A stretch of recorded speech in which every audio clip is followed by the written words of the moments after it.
अच्छा, हरक सिंह रावत है मेरे साथ। हरक सिंह रावत क्यों निकाल दिया हरक जी आपको? निष्कासित क्यों कर दिया? क्यों निकाल दिया आपको हरक सिंह रावत जी? और आप भावुक भी हुए, थोड़ी आंखों में आंसू भी आ गए आपके। मैं सोचता हूँ कि विनाशकालीन विपरीत बुद्धि, क्योंकि मैं कल जब वो उमेश काऊ जो रायपुर से विधायक हैं उन्होंने कहा कि भाई प्रहलाद जोशी जी ने आपको दिल्ली बुलाया है, तो हम लोग दिल्ली के लिए चले थे 5 बजे के आसपास दिल्ली के लिए चले देहरादून से। तो सोशल मीडिया में हम देख रहे थे रास्ते भर की न्यूज़ चल रही कि हम कांग्रेस में सम्मिलित हो सकते हैं, ये हो सकता है। और मैं जब दिल्ली 9 साढ़े 9 बजे के आसपास दिल्ली अपने घर ग्रीन पार्क पहुंचा, तो मेरे घर पे थोड़ा सा बिजली की कुछ प्रॉब्लम हो गई थी, तो हम उसको ठीक करने लगे। इस बीच सोशल मीडिया और मीडिया में न्यूज़ आई कि मुझे बर्खास्त कर दिया गया। तो जबकि बल्कि अनिल बलूनी जी से जो पार्टी के प्रवक्ता उनसे बातचीत हुई, तो मैंने कहा भाई इसमें मैं थका हूँ और सुबह मैं आपको मिलने आऊँगा, फिर बातचीत करेंगे। तो अचानक ये जो घटनाक्रम एकदम तेज़ी के साथ हुआ। मैं सोचता हूँ कि जो ईश्वर करता है, जो केदार बाबा बद्रीनाथ का जो आशीर्वाद होता है, वो शायद कोई अच्छे के लिए होता है।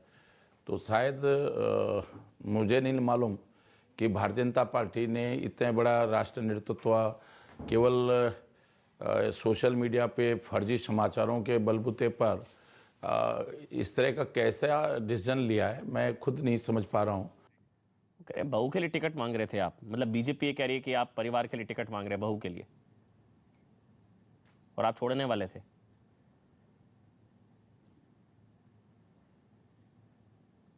वह देखिए ये बिल्कुल अब क्या अपना चेहरा छिपाने के लिए, कई बार क्या होता है कि जब कोई बड़ी गलती हो जाती किसी से, तो वो कोई अपनी गलती स्वीकार करने के लिए तैयार नहीं होता। मुझे बड़ा दुख है इस बात का कि भारतीय जनता पार्टी का इतना बड़ा नेतृत्व और वो इस तरह की प्रहलाद जोशी से 2 दिन पहले मेरी देहरादून में जब 3 दिन पहले मुलाकात हुई थी, उन्होंने बुलाया था, तो मैंने कहा भाई मैं अभी रेस्टोरेंट गया था और जिस तरह अनुकृति गोसाई जी ने, वो जो हमारी बहू है, उनके जिस तरह 5,000 महिला आई थी, एक उत्साह है उनको लेकर।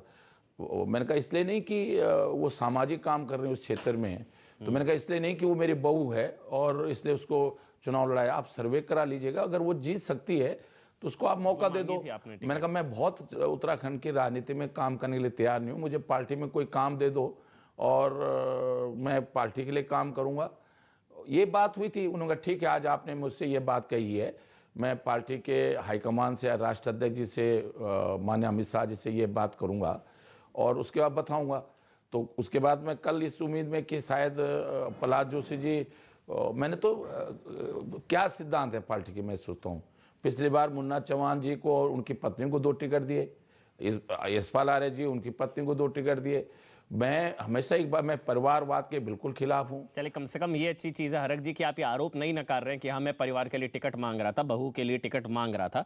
दूसरा एक और आरोप है कि आप भीतरघात विश्वासघात कर रहे थे। कांग्रेस से आपने सेटिंग कर ली थी, कांग्रेस के संपर्क में थे आप कांग्रेस नेताओं के संपर्क में थे। हरक सिंह रावत, मैं बिल्कुल नहीं संपर्क में था, मैं बिल्कुल, ये उनका झूठा आरोप है। मैंने कहा नहीं कि प्रीतम सिंह जी जो लीडर ऑपोजिशन है, जो हमारे कांग्रेस के प्रदेश के अध्यक्ष हैं गोदयाल जी, मेरे छोटे भाई हैं, मेरे संबंध हैं। जब मैं कांग्रेस में था तब भी मैं भाजपा के सभी लोगों से मेरे राजनीति अपनी जगह है लेकिन संबंध अपनी जगह जी। लेकिन इसका मतलब ये नहीं कि कोई मैं कल भी जब दिल्ली घर पे पहुंचा हूं, मेरे घर से फोन आया देहरादून से, तो उन्होंने कहा नहीं भाई आप कोई बड़ा निर्णय मत कर देना। मैंने कहा, वो भी सोशल मीडिया पे देखने के बाद उन्होंने कहा, मैंने कहा नहीं मैं ऐसा कोई निर्णय कर ही नहीं रहा हूं। लेकिन मुझे अच्छा लगा, आज मैं बड़ा खुश हूं कि मुझे 5 साल काम नहीं करने दिया गया पार्टी में, लेकिन मैं इसके बावजूद भी कड़वे घूट पी के पार्टी में रहा कि मैंने भाजपा में आया हूं, एक बड़ी लड़ाई लड़के भाजपा में आया हूं। और मैं नहीं चाहता था कि जब मैं भाजपा में सम्मिलित हुआ था देहरादून भाजपा कार्यालय में, तो मैंने कहा था मुझे जिंदगी में कुछ मिले ना मिले लेकिन मैं भाजपा के साथ रहूंगा। लेकिन आज मुझे बड़ा सुकून जैसा मिल रहा है कि मुझे काम नहीं करने दिया 5 साल, लाल ढांग चिलखा सड़क को पे सहयोग नहीं किया। आपका जो है मैं पाखरो जो भारत जी, जब आप इतने टाइगर निस्वार्थ सफारी भाव बनाने से के लिए काम कर रहा था, पार्टी के उस लिए पर काम कर जानबूझ रहे के थे, व्यवधान डाले गए। बहुत सारे मेडिकल कॉलेज की नहीं, जब आप इतने निस्वार्थ भाव से पार्टी के लिए काम कर रहे थे, फिर क्यों आपको क्यों निकाला? आज आप भावुक, फिर क्यों निकाल दिया आपको, फिर क्यों निष्कासित कर दिया? आप कांग्रेस के संपर्क में नहीं थे, आप कुछ भीतरघात नहीं कर रहे थे, आप निस्वार्थ भाव से काम कर रहे थे, फिर पार्टी ने इतना स्ट्रिक्ट एक्शन आपके खिलाफ क्यों, फिर क्यों निकाला आपको, फिर क्यों? देखिए वहाँ की जो सरकार थी, मुझे देखिए मैं आज भाजपा ने मुझे निकाला है, मैं कोई गलत बात नहीं करूँगा, न मैं कभी गलत बात करने का आदी हूँ। अमित शाह जी ने और माननीय नड्डा जी ने मुझे हमेशा, पार्टी के राष्ट्रीय नेतृत्व ने, प्रधानमंत्री मोदी जी ने हमेशा मुझे बहुत सम्मान दिया है, और वही कारण था कि मैं इतना सब कुछ कड़वे घूंट पीने के बाद भी मैंने कोई बड़ा निर्णय कभी नहीं लिया। और इसलिए कि वहाँ के जो लोकल लीडरशिप थी, धामी के बारे में मैं कुछ नहीं कहूँगा। नहीं तो ये का जरा आप मतलब बीजेपी नहीं निकालती तो आप खुद छोड़ देते, तो उस किरकिरी से बचने के लिए बीजेपी ने पहले ही मतलब आपको निकाल दिया, जो यूपी में हुआ उनके साथ, बीजेपी के साथ, तो वो यूपी इफेक्ट भी था कि उनको पर कार्रवाई नहीं की, उन्होंने छीछा लेदर करा दी और बीजेपी को छोड़ दिया, सैनी से लेकर स्वामी। तो बीजेपी नहीं निकालती तो आप छोड़ देते, तो बीजेपी समझ गई थी आप वैसे ही जाने वाले हैं। देखिए अब तक बिल्कुल जब अब तक की अटकलें बिल्कुल, जैसे मैं कहूँ ना, बाघ आया और आदमी डर की वजह से कूद जाता है जी। ऐसे ही हुआ। पता नहीं भाजपा को मैं खुद नहीं समझ पा रहा हूँ कि कैसे इनके दिमाग में, हो सकता है मेरे मोबाइल टेप कर रहा हूँ, मैं हंसी मजाक कर रहा हूँ मैं कि भाई, मैंने तो कल भी जो सच है वो कहा पार्टी से कि मैंने कहा भाई भाजपा की सरकार नहीं आ रही प्रदेश में, लेकिन केवल इसलिए मैं नहीं भाजपा छोड़ूंगा कि भाजपा सरकार नहीं आ रही तो मैं भाजपा छोड़ दूंगा, लेकिन क्योंकि लोगों का रुझान, युवाओं का रुझान, कर्मचारियों का रुझान भाजपा के पक्ष में नहीं है उत्तराखंड में। ये मैं कड़वी सच्चाई, पिछले 6 महीने से मैं अपनी पार्टी के नेतृत्व के सामने नड्डा जी से मैंने बातचीत की, माननीय अमित शाह जी से बात की, सबसे मैंने कही, लेकिन मैं इससे छोड़ने वाला नहीं था पार्टी की सरकार नहीं आ रही। अरे अगर अच्छे दिनों में हम साथ हैं तो क्या बुरे दिनों में नहीं साथ रहेंगे? लेकिन मुझे नहीं समझ में आ रहा कि बिना मुझसे बातचीत किए हुए, अरे आप मुझसे बातचीत करते, वो तो अच्छा हुआ कि मेरे घर में बिजली नहीं गई होती, बिजली ठीक नहीं, खराब नहीं हुई होती, तो मैं तो अमित शाह जी को फोन टाइम लेने के लिए फोन मिला रहा था, लेकिन तब तक समाचार आ गया कि मुझे निष्कासित कर दिया। तो मैं सोचता हूँ कि शायद केदार बाबा, ईश्वर शायद मेरे हाथों कुछ और चाहता था, और कुछ अच्छा होना होगा कि कई बार बुराई में अच्छा ही ढूंढनी चाहिए। और आज जो मेरे साथ बुरा किया बिना किसी गलती के, मैं सोचता हूँ इसमें कोई ना कोई बहुत अच्छा ही लिखी है। उत्तराखंड को एक अच्छा रास्ता मिलना है, उत्तराखंड एक अच्छी तरीके पे जाना है। ईश्वर हमारे, हम देखिए हम कौन होते हैं। तो अब आपको लग रहा है कि उत्तराखंड में कांग्रेस की सरकार आएगी, कांग्रेस आ रही है आपके हिसाब से? बिल्कुल। देखिए उत्तराखंड में इस समय कोई सच माने ना माने, मैं पिछले 1 साल से इस बात को कह रहा हूं, एक सीट पर आप एनालिसिस कर लो, मैंने अमित शाह जी से, नड्डा जी से, सारे पलाजो सबसे कहा है जी, कुछ भी कर लें, उत्तराखंड में कांग्रेस की सरकार आ रही है, पूर्ण बहुमत से कांग्रेस सरकार आ रही है। लोगों का रुझान इस समय, लोग महंगाई से, लोग बहुत सारी परेशानियां हैं। हमने 5 साल में, मैं पिछले कई सरकारों में मंत्री रहा हूं, लेकिन सबसे मैंने कहा भी, कुछ दिन पहले निर्णय मैंने कहा भी था, मैं अपने कार्यकाल से, अगर सबसे जितने मैंने मंत्री के रूप में, विधायक के रूप में मेरे कार्यकाल रहे, सबसे निराशाजनक कार्यकाल मेरा इस समय का था।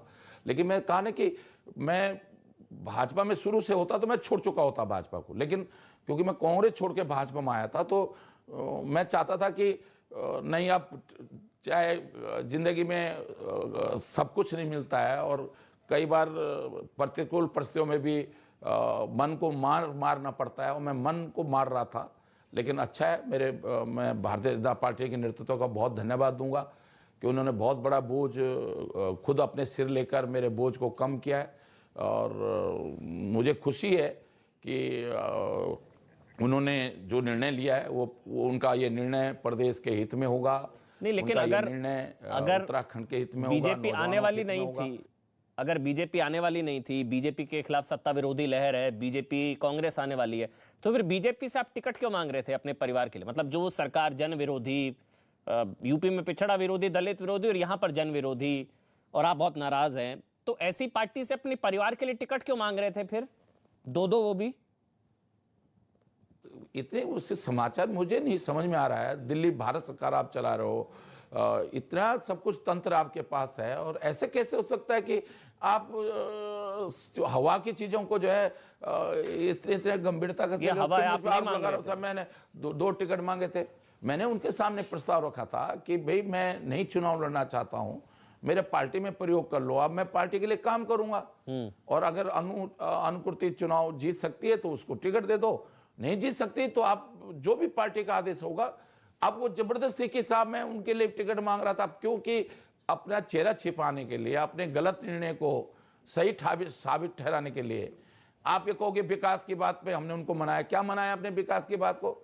चलिए, बस एक आखिरी सवाल है। आप सीनियर लीडर हैं सर, आप बड़े नेता हैं, आप उत्तराखंड की राजनीति सियासत को बेहतर समझते होंगे। आप कह रहे हैं कि कांग्रेस आ रही है, मतलब क्योंकि कई दल बदलू, आप पछता रहे हैं थोड़ा। इमरान मसूद साहब का देखिए, उनको टिकट नहीं मिली, और वहाँ से एक और मसूद अख्तर साहब, तो वो लोग ट्विटर पर लिख रहे हैं कि चौबे जी चले थे, छब्बे बनने दूबे बनकर रह गए। तो आप बाद में तो नहीं पछताएंगे? मतलब आप बाद में तो नहीं पछताएंगे, मैं ये पूछ रहा हूँ, कहीं पछताएंगे बाद में? आखिरी सवाल है सर। कोई प्रस्ताव नहीं होगा, कोई प्रस्ताव नहीं होगा। उत्तराखंड में कांग्रेस की सरकार लाना मेरा लक्ष्य होगा। कांग्रेस कल किसको मुख्यमंत्री बनाती, किसको क्या करती है, ये कांग्रेस का हाईकमान, कांग्रेस के विधायक तय करेंगे जी। मेरा सिर्फ एक मकसद होगा कि उत्तराखंड में कांग्रेस सरकार बने, उत्तराखंड में एक ऐसा सरकार आए जो उत्तराखंड के लोगों के लिए काम करे, उत्तराखंड के, वो मेरा लक्ष्य होगा। और उस लक्ष्य के लिए मुझे अपनी कोई भी कुर्बानी देनी होगी। कांग्रेस कहे मुझे नहीं चुनाव लड़ना, मैं नहीं लड़ूंगा। कांग्रेस कहे कि नहीं, मैं सिर्फ काम करना चाहता हूं। ठीक है, मेरे अंदर काम करने की ललक है और वो मैं करूंगा। बहुत बहुत शुक्रिया आपका हरक सिंह रावत जी, आपने समय निकाला न्यूज़ 18 इंडिया के लिए। डंके की चोट पर के लिए बहुत बहुत धन्यवाद आपका।